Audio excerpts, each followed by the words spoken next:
Listen. Welcome to Real Deal, Real Deal, Real Deal, Real Deal, Real Deal.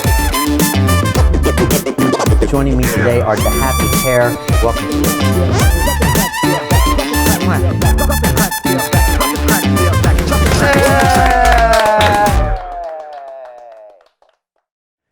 Welcome to Real Deal. This is Brian Rose, and I am live here at London Real World Headquarters to talk about what you like to shove in your face. Yes, today we're talking about the vegan debate. Do you like to eat plants or animals or both?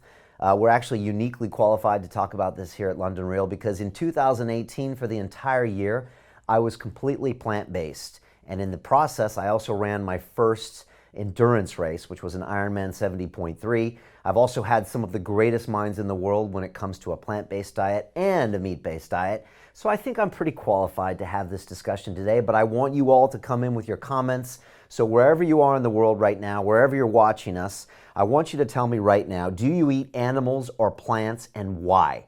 Have you explored a vegan diet in the past? Are you on one of these carnivore diets? Do you have reasons to eat this way for ethical reasons, sustainability reasons? I want to get all the feedback here. And look, I want to have a conversation. That's what we do here at London Real better than any other place in the world, is we listen to other people's views and we try to make sure we make the best informed decision that's not based on our ego or on our tribe or on all this other nonsense. And so I want to flesh this out today. Luckily, we've had two great doctors on recently, which is Dr. Neil Barnard and Dr. Michael Greger, who's the second time on London Real, both talking about a plant-based diet. I've also had people like Charles Poliquin on, Timothy Sheaf, Dave Asprey, talking about the benefits of a meat-based diet. And I want to have this discussion today. So go ahead, type in there and tell me right now, do you eat plants or animals? Have you ever considered going fully plant-based or vegan? Have you tried and stopped? I want to hear everyone's comments, and I'll be calling you all out today, and I'm super excited. Before we get started, I want to talk about what's happening here at London Real. As usual, pretty crazy here, pretty busy. I am in the middle of teaching our Broadcast Yourself course. So all of my students from around the world will be launching their podcasts on Sunday. So if you see things coming up in your feeds from all sorts of London Realers, it's because they're launching. Some of the people in my course have already recorded 12 episodes on iTunes that they're telling the world about. I'm so proud of the students. I'm so proud of the hard work they've done and the businesses and the media empires they're building. So big shout out to my Broadcast Yourself students. Also, we are week 3 of Speak to Inspire, which means the people in my course will be giving a 5-minute style public speech, like a TED Talk, here at London Real Studios in about 5 weeks for graduation. They'll take that talk to become better in business, better at social communications, and better at making an impact and getting people to do what you want to do. So I'm really proud of them for pulling the trigger and joining the London Real Academy. It's what we do. And of course, the Business Accelerator is closing on Friday. So if you want to join us for an 8-week course that teaches you how to take your passion and turn it into a revenue-generating business. I'm talking about money goes into your account during the course. And if you want to learn from one of the best in the business, someone who's taken his passion and turned it into a multi-million-dollar business, then come work with us. Again, some people say, you can't turn your passion into a business. Really? Look at every single guest on London Real. That's what they've done. Ido Portal turned movement into a business. Dan Pena turned high performance into a business. Dorian Yates turned his own spirituality and bodybuilding career into a business. So yes, you can turn your passion into a business. The people that say you can't are the ones that are working dead-end jobs and they just don't like seeing you succeed. So if you want to come on the winning team, come join us. You can find all that information. It's at londonreal.tv with our academies. And finally, the Life Accelerator starts January 1st. If you want 2020 to be the best year ever, then I am there to personally mentor you for the first 8 weeks of 2020 and show you all the high-performance habits that I've learned over the past 8 years, speaking to the greatest minds in the world. I'm talking about getting finally a meditation practice, a gratitude practice, an affirmations practice, a low-media diet, goal setting, daily movement, diet, sleep, relationships. Don't even get me started. I basically show you how to completely turbocharge your life with 24 high-performance habits that I use every day. All right? I didn't always have these, but I learned from some of the best in the business, from Ido Portal to Mike Dolce to Dan Pena to Tim Ferriss, you name it. Man, I'm getting excited. I want to take this course. So that's the Life Accelerator. There's a link below. I think it's londonreal.tv/life for that. /biz, B-I-Z for the Business Accelerator. You get the point. So that's what's going on here in our academy. on this show. We are busy publishing as much content as possible to get you to transform yourself. That's what we try to do here at London Real. So, of course, we just dropped Dr. Neil Barnard, who's talking about a plant-based diet. Tony Riddle is talking about barefoot running and really getting in touch with who you are as a human and your relationship with the environment. Really enjoyed my talk with Tony Riddle. This week, we're dropping another episode with Tika Tiwari, our resident financial analyst, who can teach you about your messed up, twisted, dysfunctional relationship with money and maybe why you don't have any money in your life. Tika really talks about a lot of basics and concepts about money that you were never taught in school, and why most of the central banks in the world are taking away your savings as we speak, and how you can take steps to fight back against that. He's got a brand new program called 12 Seconds. If you want to know more about that, it's londonreal.tv/12 seconds, and you can learn for free from Tika Tiwari. Also, Dr. Michael Greger is dropping next week. Yes, it's a vegan fest here. More to talk about that soon. And of course, recently we've just taped with Mantak Chia, Patrick McCown of the Oxygen Advantage, Jamie Wheel of the Flow Genome Project. This week I had Top Boy himself here, Ashley Walters, also known as Asher D, from his previous musical career. He was here in the studio. I really love talking to Ashley. And next week we got more cool stuff coming up, including Michael Venom Page, the incredible fighter in Bellator, who will be back for his second episode on London Real. So as usual, things are kicking off here, trying to give you guys the most important transformational content out there. And you know, look, we can't stop and we won't stop, and that's just the deal. So before we get started on this entire debate, again, if you're coming in late, tell me, do you eat plants? Do you eat meat? Why? Have you considered one or the other? Have you really thought about why you do it? Or you're just doing it because you're doing it? These are important questions I want to talk about today. But before we get started, I want to let everyone know that London Real's 5th feature-length documentary film is dropping on the world. The world premiere is December 6th at London in Piccadilly Circus. We are going to be at the Ham Yard Hotel for one of our red carpet premieres. And I'm telling you, if you've never been to a London Real premiere, well, I don't know what you've been doing with your life, because they're amazing affairs with some of the top people in the room. Some of the greatest guests on London Real will be there. Drinks, canapes, pictures with the stars. It's an amazing event. We have a Q&A afterwards. It's a completely red carpet affair. It's something literally you want to tell your grandkids about. We don't play around when it comes to events, as you know, if you've ever been to one of our summits or one of our other premieres. So lock in your ticket. Don't just think, pull the trigger and do this. These are going to be gone, seriously, very soon. Unfortunately, the venue is quite small, and we're really limited to the number of seats. So lock yours in. There's VIP seats if you want to get also front row seats and pictures with all of the high-profile guests.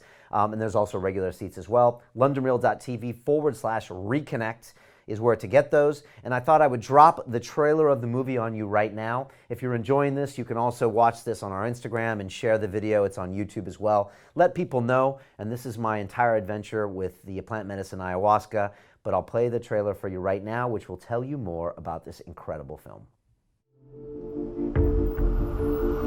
We're in a dark age. We've lost our compass. We don't know who we are. We don't know where we want to go. What is to be done? It's going to take some consciousness change to get us out of the box we're in. La maldición de ayahuasca, nosotros podemos conectar con esa persona y le da cuenta dónde está la raíz del problema de él. Pues ahí se trabaja.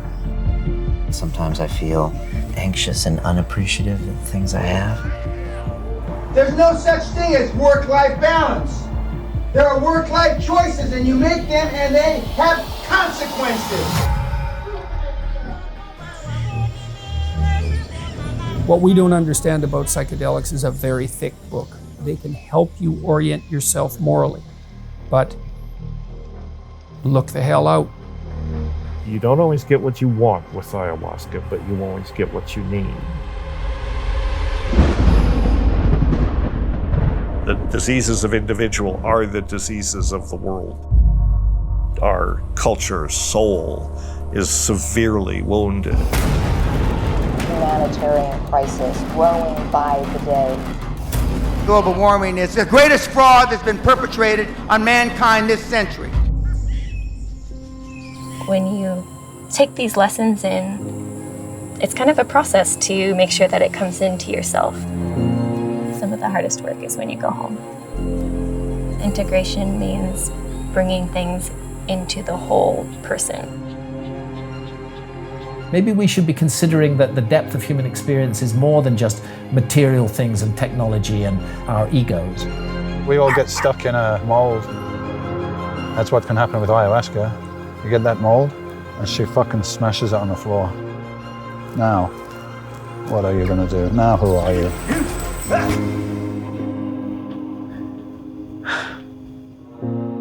Heavens are collapsing. This is the time to change. If you want to raise human consciousness, there has never been a better time.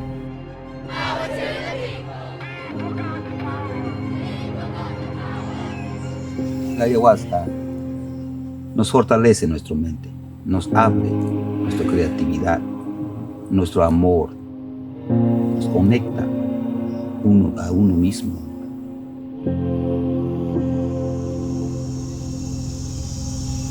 Treno ayahuasca supai kuna shamu riri mushamu.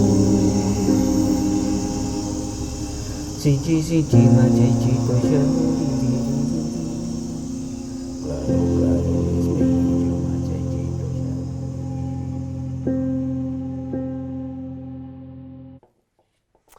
Wow, isn't that something? I can pretty much definitively say this is the best film that we've ever made here at London Real. We spent 18 months working on this.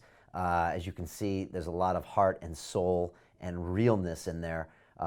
Again, filmed all over the world and really talking about transformation, psychedelics, the connection we have with the planet, with ourselves, and it's going to be absolutely epic. So make sure you join us on December 6th in London. Fly in if you have to from wherever you are around the world. It's going to be epic, and again, there's going to be some amazing guests there, including Dennis McKenna, maybe Dorian Yates. I'm not going to say anything else, but there'll be some pretty cool people there as well that you can hang out with, get pictures, etc. LondonReal.tv/reconnect to pick those up. All right, let's jump into this. I already see crazy comments coming in. If you're coming late, tell me, write in the chat, do you eat plants? Do you eat animals? Have you ever gone vegan? Have you ever stopped becoming vegan? Why do you do this? Is it ethical reasons? Is it to save the planet? Or is it you think it's just more healthy? Whatever it is, we got some great comments here. I've got Joshua saying, I want to go vegan because I believe it's how you be connected with your mind and body. Okay, cool. Venkatesh says, both, not vegan though. Sometimes I eat vegetarian because of religious reasons. Okay. Canal plant-based, eats plants. Go figure. Jay Woody says, I usually eat chicken now as my source of protein. I was a vegan for a few months, but getting back to the gym, I knew I needed to achieve my goals. I still don't consume dairy. Interesting. So he was vegan, went back to eating meats. Alex Lombardo says, I eat both plants and animals, but I fast 1 to 2 days a week. Okay, that's cool. And then Carola says, became a vegetarian 9 years ago. It's a game changer. We need to understand, and meat eaters should not be offended. We have to listen to each other. Look, these are great comments here, and I love it. Let's jump into the discussion here. This is really important. And again, I want your comments. Put them wherever you're watching me right now. And if you're watching these videos afterwards, leave me some comments as well, because I will try to apply to as many as I can.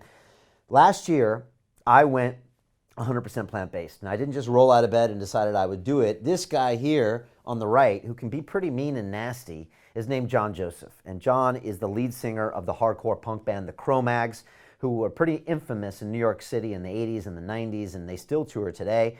And John has been plant-based for some 30 plus years. He was a Hare Krishna monk, and he's also been running Ironman triathlons for 10 years. So he's done like 10 or 11 full Ironman. And he was a guest in my show here in the studio about 2 years ago. And afterwards, he got in touch with me and said, Brian, I want you to come to New York City, and I got something planned for you. So I went to New York. I wasn't quite sure what to do. And John said, look, I want you to run this Ironman 70.3 race that's coming up. And I was like, I don't know, John, this sounds kind of whack. And he said, I want you to try to do it, and I want you to do it on a 100% plant-based diet. And once you get pushed a little by John, I decided to take him up on it. We went through a crazy journey. I highly recommend watching this movie. I went to some darkness, went back into my addiction past and my overdoses in my life. It's a long story. But I went 100% plant-based all of 2018. At first, it was difficult. I wasn't eating enough. But in the end, I ran an Ironman 70.3 triathlon, which was no joke, on a 100% plant-based diet at 47 years of age. And I didn't get injured, and I felt good, and I was powered to the end. So that was impressive. And I decided I would finish the year out on a plant-based diet, and I did.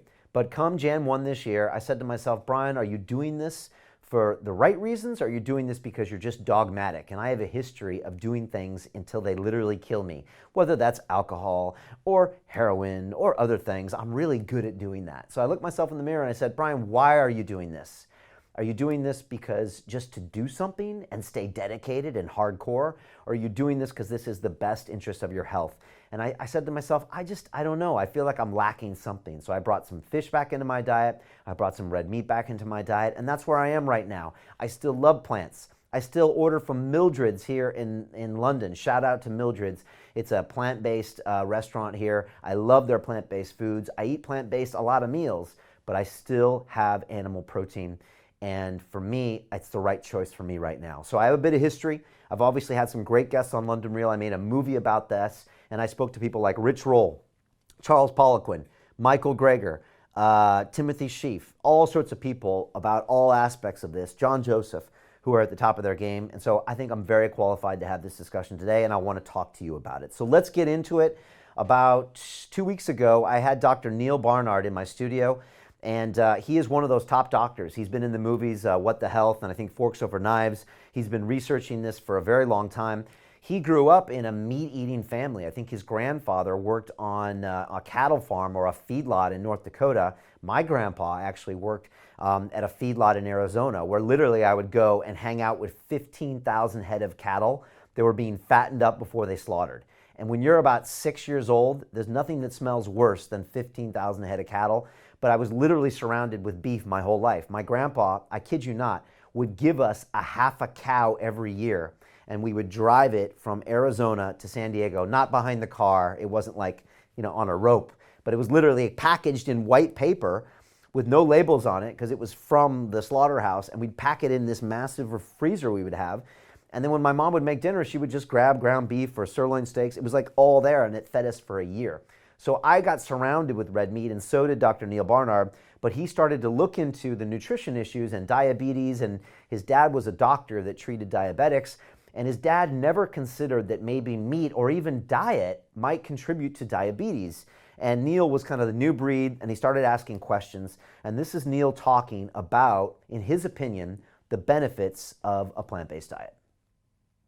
First of all, you can't survive on it. If you try to eat nothing but meat, you remember the English sailors who all got scurvy? Yeah. Okay. I mean, that's sort of the Atkins diet taken to an extreme, and somebody realized, wait, meat doesn't actually have vitamin C, guys, and that's where the limes came in.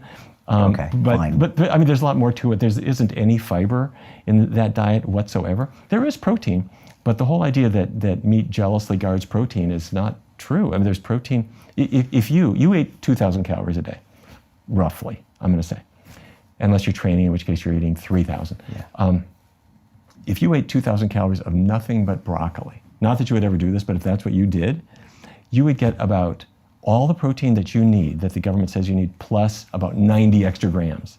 And if the next day you ate nothing but lentils, you would get all the protein you need, plus an extra 100 grams. Plants have enormous amounts of protein in it. But to make it short and sweet for anybody who's just tuning in for just this one bit, a healthy diet is 4 things: vegetables, fruits, whole grains, and beans, or the legume group, beans, peas, lentils. Vegetables, fruits, whole grains, beans. And you should supplement with vitamin B12. Boom, and that is Dr. Barnard talking about how not eating meat can contribute to a lot of factors that we haven't really talked about before. Diabetes, that's something we've always been told is due to sugar and high fructose corn syrup. But Neil is saying actually that meat-based proteins can affect that, and Alzheimer's disease. That's something we just think happens to old people. Oops, it happened. It's going to happen to all of us. But now he's saying that meat can contribute to that. I don't know if he's right or wrong. I had a healthy debate with this episode with Neil. I can encourage you to watch the entire thing on our website. That clip alone is at 30,000 plus views, and it's probably going to spin up to 100 grand in the next week or so. There's a lot of people talking about this because there's a lot of interest in the plant-based diet right now. And we're seeing that go throughout the world, from what we consume to what we're talking about. And I think it's really important, and I'd like to entertain some of these ideas and just be open-minded about it. I had a really healthy debate with both Neil and Michael Greger on both of our shows, where I really challenged them on a lot of these things because I've done it with and without. And I don't necessarily believe that meat is the worst thing in the world, but I also don't necessarily think it's the best thing in the world. And so that's what I'd love to hear your comments right now. Tell me what you think of Dr. Neil Barnard. Is he speaking some truth? Is it all nonsense and lies just made up for him to sell books? Probably doubtful. Or is it also just some weird agenda? I would love to get your comments right now. There are some great comments coming in here, and I'm just going to read them. Canal says vegans for the animals and for the planet. Location 515 says veganism is destroying the planet. Very interesting. A lot of people would disagree, but some people are starting to say that. Nicholas is saying I'm eating a plant-based diet because it makes me feel and perform better. I tried going back to eating meat for a couple of days and I felt terrible, low energy, lethargic, and my digestion was awful. Interesting. I think this stuff is good. I think also, though, anecdotal evidence is tricky because a lot of people feel good when they go on the plants for a lot of reasons, but sometimes after 6 months they feel like they're lacking nutrition. Now, some people will disagree, but sometimes as humans, we're very bad at letting our emotions or our perceptions guide us and not the science. And also there's the placebo effect as well. So when we think we're doing something good, we feel good. But also the placebo effect works. So there's arguments for all of this stuff. If I give you a sugar pill and I say it's going to make you feel better and it makes you feel better, well then something worked. And the same thing can happen with all sorts of different diets. So this is something I'd like to explore today as well. Duke says, vegans, people who don't know anything about the environment, claiming their almonds, avocados, and monocrop soy are great for the environment. There's a lot more debate about how plants only can also hurt the environment as much as animals. And I think this is something we're talking about it. S. Lathrop says, vegan for life, for the animals, the planet, and optimal health. I hear you, brother. And there's a bunch of other things here. Love God says I'm going to try the vegan thing for a few days of the week, and I think that's worth doing. So, okay, great debate here. I want to now shift it to some gentlemen who don't feel like they want to be vegans. And this is interesting because one is Dr. Jordan Peterson, who's very famous around the world. He's got a great book called 12 Rules for Life. He's been a guest here at London Real. Very well respected for his ideas about the world and about how people should step up and kind of own their life. He went on the carnivore diet, I think about 2 years ago, and his health completely changed. Before that, he was suffering from a lot of autoimmune diseases, bleeding gums, insomnia, all sorts of other things that made him feel horrible. When he went to a carnivore-based diet, and both him and his daughter are on that now, a lot of that stuff just completely melted away. Now, some of the plant-based people would say, yeah, Brian, that's because he was eating the wrong things like gluten and all these other things, and now he's just not eating the wrong things. It's not the meat that's helping him. And when I mentioned this to Neil Barnard and to Dr. Michael Greger, they said, Brian, that's ridiculous. It's all meat. That never can be healthy. But again, some people are happy with this. And just go to Instagram, #carnivore-diet. I just did it. And there's all these people posting the positives. But again, we probably need long-term clinical trials that aren't funded by people that have interests in the results. So there's a lot of studies funded by meat, funded by alcohol companies, funded by cigarette makers. And funny enough, those studies oftentimes give results that are favorable to the people that are funding those studies. So we need to look at this more. Timothy Sheaf, you've seen on London Real, I think 5 times at this point. Timothy used to be known as the Vegan Prince. And here's a little real deal. I used to invite Timothy to my Thanksgiving celebration at my home every year, and Timothy would straight up blank me, would just ghost me. And at first I thought he was, just being a dick, and then I realized, oh, it's because I'm killing a bird and he doesn't want to eat it, right? Either that or he just didn't like me, I don't know. But for the longest time, he was the Vegan Prince. He would bring fruit over, and he's like, Brian, you got it all wrong. About 18 months ago, Timothy changed his point of view, and he said, no, Brian, I actually don't think this is right. I think this is a complete cult. I think it's a way of doing things. I don't think people are thinking this through. And his own health was suffering. Now, look, there's a lot of debate around Timothy Sheaf. Some people say, but wait a second, you're a ninja warrior and you were vegan during that. So you obviously are performing. But Timothy's saying I wasn't at my best and I've never felt that way. And once I brought back in animal products, I started to feel better. So again, this is a lot of debate here, and I want to put these ideas out there to get your feedback. Here's a short clip about Tim Sheaf talking about his entire journey, talking about the spiritually aligned power of veganism, but also talking about his own health. And then on the day, on the show, my agility comes through and a lot of hanging. But there's a moment when I couldn't jump the bar. I couldn't do like 5 pull-ups. Why? Why couldn't you? I couldn't train. My muscles were snapping. They were like, like you get an old rubber band. Yeah. And you pull it and you're like, wait, and it's going to snap at some point. And it could be any time, like within half a second it could snap. It felt like that in my muscles. I would get injured doing yoga. I would have injuries for months on end. During yoga? Yeah. Something you shouldn't be injured by. I'd go to easy classes and I'd get these injuries. I couldn't do anything. What's your diet like then? Like mixed? Then or now? No, then when you were having those problems. I tried. So I went like I was whole food, plant based. I tried raw. And with these diets, with fruitarian or raw, I'd feel way more sort of spiritually aligned, and I could channel and speak philosophically and flow really well. Right. But the body felt so airy, and there was no sort of chi in it. There was no power in it, and I was shutting down. My spine was becoming calcified. I'd have like bleeding, itchy anus, and like toenail fungus was like really overgrowing. It's just some nasty. That's horrible, nasty stuff, right? And look, there's a lot of people that agree and disagree with Timothy Sheaf because he's been in both camps. He's been in the vegan camp for a while. Before that, he was in a meat-eating camp, and now he's back into a meat-eating and dairy-consuming camp. So again, very polarizing, but I'd love to hear your thoughts, so type them in the chat. Are you a plant-based? Are you a meat-based person? Do you like to mix it up? How do you feel about that whole debate? There's some great comments coming in here. I got Nick K saying vegans can point to dozens of examples of pro athletes who excel as vegans. Carnus troll about masculinity from behind their anonymous YouTube accounts. You might be referring to the movie Game Changers, which came out recently. And again, I've watched, and Dr. Michael Greger and Dr. Neil Barnard were advisors on that movie. And again, they put a lot of athletes up and say, look, they're the best. A lot of people point and say, wait a second, none of those people are actually Olympic gold medals or actual world champions. They're just a few vegans that you threw out there. One guy says he's a strongman. One of them is a sprinter from down under that looks good, but where's the science? And I see there's a lot of people saying that, and they have some points. So I appreciate that, Nick. Duke says, look, he's laughing out loud at the vegan doctor. He's only been eating meat for 8 months, and I'm healthier than ever. So there's someone on the carnivore diet, and it's working out for that. Travis says, real men don't eat meat. Real men have compassion and empathy for other living creatures and do everything they can do to limit their suffering. I see where you're coming from. Using the term real men always seems like you're trying to like shame me into do something, so I don't know about that, but I appreciate the thought. One thing about the Game Changers I thought was good is that it kind of dispelled the myth that real men have to eat meat, and I think that's a ridiculous thing. Real men should just be real men, right? Make the intelligent choices, be who you should be, lead, make informed decisions, and all that stuff. But look, these are great things as well. Also, Nicholas Hanley says a plant-based diet equals bad digestion. Interesting. I definitely had some gut challenges when I was plant-based. John Broadway says, take a look at vegans. They're all sick and unhealthy and malnourished. Not really true. There are some, but I mean, guys like John Joseph and Rich Roll and others, they're doing pretty good. Michael Greger looks pretty good. So I don't think that's exactly true, but there's also maybe some vegans out there that don't look the best. I know Ido Portal classically made fun of them, but I don't know if that was a joke or if that was serious. And finally, Fiona says, debate should be about benefits of eating whole food, plant-based, not vegan. And that's great you said that, Fiona, because that's going to allow me to segue right into Dr. Michael Greger. And we all love Dr. Michael Greger. I'm just a big fan. He's a lot of fun. He works so hard. He's basically working himself into the ground that his beard is gray. I'm just joking, Michael. We really love what you're doing.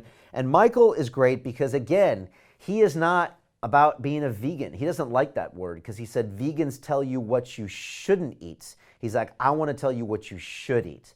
And Michael Greger is all about the science, and he wants a whole food, plant-based diet. That's what he thinks the science says is the best for long-term health. He doesn't like meat substitutes. He doesn't like a lot of this stuff because he thinks the healthiest thing is the whole food, plant-based diet. And I went straight into Dr. Greger and I said, look, I did a year. Now I don't think it's the best diet for me. And I was challenging Dr. Greger. And at one point I said, look, what if a study came out tomorrow that said an all carnivore diet is the healthiest thing ever? And Dr. Greger said, Brian, I would tell you to eat steak. And I had a lot of respect for him saying that because Dr. Neal wouldn't say that to me. But Greger said, look, Brian, I'm all about your health. Whatever's the best, that's what I'm going to recommend. And it's all about the science, and it's not about my opinion or my career or selling more books. And Michael Greger takes all of his profits of his books and they go into a special charitable foundation. So it was nice to hear Greger say that. Now look, he probably still is favoring the plants, and that's his entire career, but still I appreciated him being objective and saying, look, Brian, I'm all about health. I'm not married to a certain camp. My identity is not wrapped up into one of these certain camps, so I can be honest with you and scientific about what's good for your health. And I totally respect that. And as a scientist myself, coming from that whole area, I respect that a lot as well. And I think Dr. Michael Greger brings an important voice to the debate. And that's why I want to play this important clip from Michael Greger. Watch what he has to say. If eating a little bit of animal protein is going to keep you eating all the other wonderful food in your diet, right? I mean, if just that psychologically, right, saying, well, I don't want to be one of them, right? And it's not necessarily that.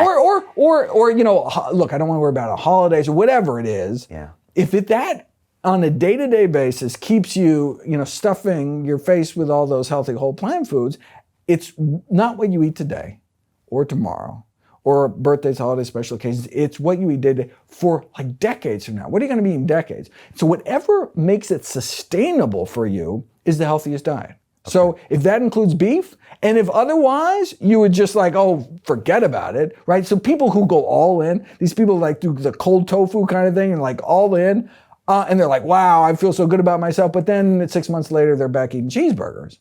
Well, then maybe if they would have went slower and figured out how to make it work within their lives, make it convenient, and then maybe they would have been doing this. So the 6 months aren't going to help them in the long run, right? So it's really about how knowing your psychology and what's going to keep me in this for the long run, eating as many whole plant foods as possible. And there you go. A whole food plant-based diet is what Dr. Greger recommends. And look, I love whole food plant-based. I love doing as much of that as possible. And I think that is a smart, healthy diet. It's just the part about meats, whether you need certain types of meat. Obviously, you want the non-factory farmed, you want the free range, you want the grass-fed, you want the wild caught, all that kind of stuff. But the debate is still out. But I do agree with Michael Greger that we need a lot of whole food plants in our diet. Maybe for some, it's all that. Maybe for some, it's a mix, and the debate continues. So if you're coming late, go ahead and type in the chat here. What is your diet? Do you eat plants? Do you eat animals? Have you experienced with those? Have you had a Beyond Meat burger? Do you think that eating animals and killing animals is a completely horrible thing to do? Or do you think that also eating plants has its own destruction and also kills wildlife and has its own implications for the environment? These are what I want to talk about today. And that brings up my next guest, which is Dave Asprey. Dave Asprey is the Bulletproof Executive. He's been coming on London Real for 6 years, 7 years. You might know him from his Bulletproof Coffee, which is typically coffee with butter and MCT oil, or brain octane oil as he has. He's big into intermittent fasting, but he's really into biohacking. And Dave has his own opinion about veganism, about plants and animals, and also about fried food and all of that stuff. And Dave really looks about it from purely a biohacking perspective. I mean, in a nice way, if Dave could find anything that would up your performance, he would probably be for it. So I don't think this is from an ethical point of view, but I think it's great to look at someone who's talking about this from the science. And you might be able to guess what Dave is going to say, but this is his take on the whole concept of a plant or an animal-based diet. Here's the truth. If you eat industrially raised and fed animals, you are going to die earlier than you should. You're contributing to degradation of soil and animal cruelty. It's bad for you. So, straight up, you want to live longer? Spend twice as much on your meat and eat half as much. I am not telling you to eat no meat, because you will not like what happens when you eat no meat, especially no animal fat. But when you do eat meat, make sure it's ethically raised, local if you can get it, and grass-fed. And when you do that, you feel different. And if you take that meat and you deep fry it, or you burn it on a grill till it's all charred, it also will be bad for you. So gently cooked, non-blackened, 2 to 4 ounces of grass-fed meat once a day will absolutely transform your health. If you do that 5 times a day, it's not going to work. Because when you get more than 20% of your calories from any protein, but in particular animal proteins are even worse, your likelihood of dying from all-cause mortality goes up by 400%. What? So it doesn't matter whether it's a car hitting you or getting cancer or whatever, but for whatever would kill you, 4 times more likely to die. So just to be clear, Dave does not believe in a 100% plant-based diet. He actually thinks it should be child abuse if you raise your kids that way. It's an extreme view, and I got a lot of comments on YouTube. Go check those video clips out if you want, or watch the entire episode on our website. Look, Dave basically says that he thinks animal proteins are important, but if you are eating factory farm meats, you're contributing to a massive problem, not to mention degrading the environment. Dave says that you should spend twice as much and eat half as much. So he said spend the money on high quality proteins, grass-fed meats, and eat half as much. So, less portions but higher quality. And I think he might be onto something as well. Again, gently cooked and never blackened. He doesn't like fried food because food he believes is an anti-aging drug, and I think he's got something to that. Of course, there's going to be a lot of people here to debate both sides, but I like a healthy debate. I like science coming in here. I don't want to be in an echo chamber where I'm just hanging out with carnivores or just hanging out with vegans, and so I really appreciate the input that he's having. And I would love to hear your input. So again, wherever you are, give me a comment here. Give me a comment now. Hit like on the video. And tell me, do you eat animals or plants and why? Some great comments coming in here. Rock and Roller says, there's nothing wrong with being a vegan, but there's something wrong with thinking you're better than everyone else, right? I won't say no comments on that, but you know who you are. You're out there. Location says we don't eat enough meat. That's interesting. Bitcoins44 says eat both meat and plants. Simple. JF says a vegan here. The problem with the vegan movement is many people jump on board for the wrong reasons. Just forget vegans and have some respect for the animals. I respect that. That's a really good point. And Brian says eat whatever works for you and don't worry about telling others what to eat. That's what I say and do. So there's some great there as well. Samson Solomon said if there was a food shortage, all the meat eaters would eat the vegans. I just don't know what to say to that, Samson, but I appreciate your comment and the levity you bring in there. Look, I want to finally close on something that I teach in the London Real Life Accelerator. This is going to happen in week 3 of the course around January 16th, where we completely strip back your current diet and take away all of the horrible practices. I know vegans that eat horribly.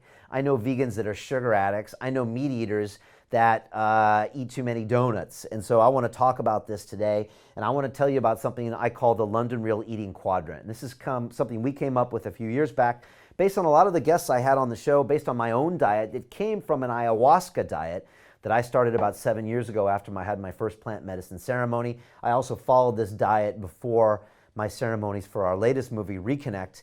And the great thing about the ayahuasca diet is that it strips out almost everything that you're eating. There's no meat, there's no more oils, there's no fried food, there's no caffeine, there's no alcohol, there's no drugs, there's no sex, there's no fun before the ayahuasca ceremony, okay?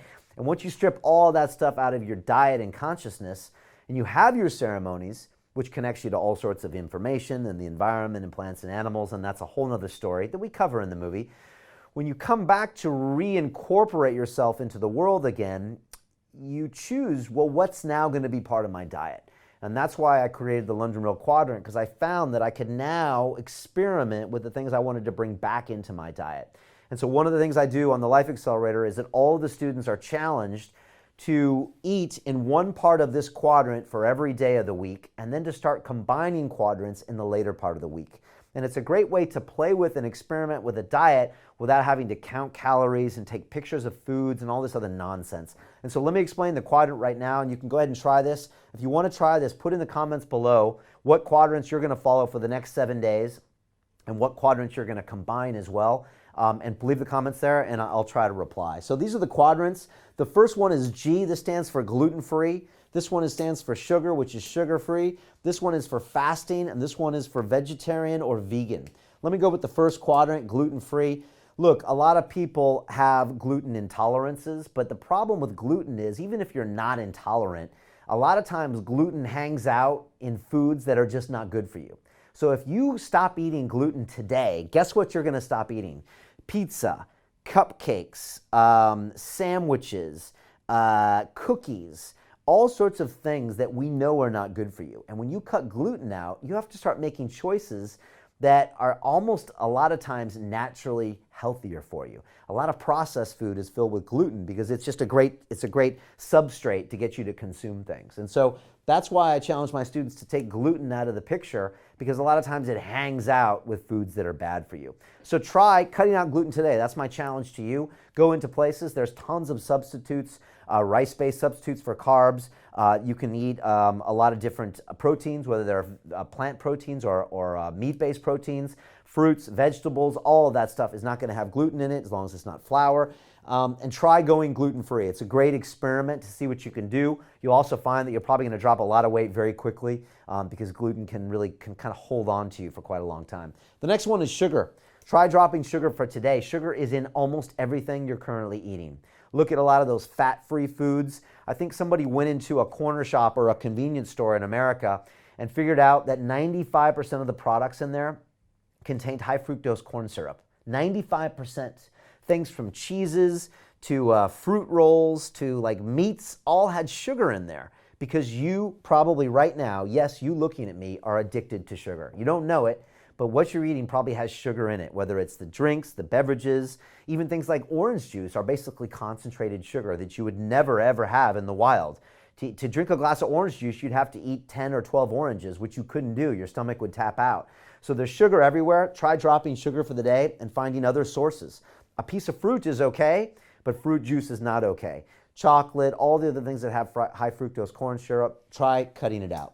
The next quadrant is F for fasting. And again, try an intermittent fast. Try not eating until noon. A lot of times we wake up in the morning and we shove things in our mouth. We don't even think why. Oh, I have cereal every morning. I don't know why. I have a croissant when I get my coffee. I don't know why. I eat the same lunch every day because it tastes good in my mouth. I don't know why I'm eating it. Try stop eating, and then you'll have a new perspective on your food. So I love an intermittent fast until noon. I love a water fast, which means you can go all day until the next morning. I've tried both. Try incorporating it in your diet. Just try tomorrow not eating until noon. It'll seem really hard, and then you'll realize it's actually not that hard. Tim Sheaf went 35 days without eating. I think you could probably go a few hours or maybe even a day. Try it. Give your digestive system a break. It's a great way to reset and get to know your body. And finally, even before I went plant-based, I always knew that going vegetarian or vegan for one day is a great way to try new foods, experiment with whole foods, plant-based, and also maybe give the planet a break if that's the case, whether it's killing animals or the methane that's produced and all the ecological implications. Try going plant-based today. Why not? There's so many options out there. There's places in fast food now that have Beyond Meat burgers and the Impossible burgers. And look, Dr. Greger says that's not the best substitute, but try it and you'll find out that it's actually doable. You might feel good, you might feel light. I feel great when I eat plant-based. So try one of these quadrants. Again, you can do one every day. You can do all 4 in a day. You can do 2 in a day, but play with this for the next 7 days. If you want to go deeper on this, join me for our Life Accelerator course. It's starting January 1st, 2020, and change your whole year, your whole game, your whole everything. So look, folks, that was my take on diets and foods and plant-based and animal debates. Let the conversation continue. I want to keep having these discussions. Share this video if it was helpful. Leave your comments below if you're watching this later. Tell me, are you plant-based? Are you meat-based? Why do you think it's important? What do you think we have wrong? What are the assumptions we're making that are wrong?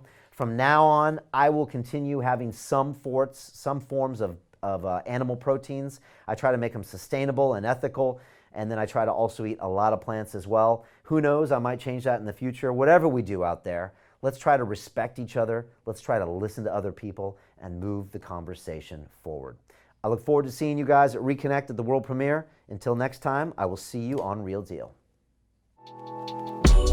At London Real, we believe that individual transformation can change the world. Join us and start your journey today.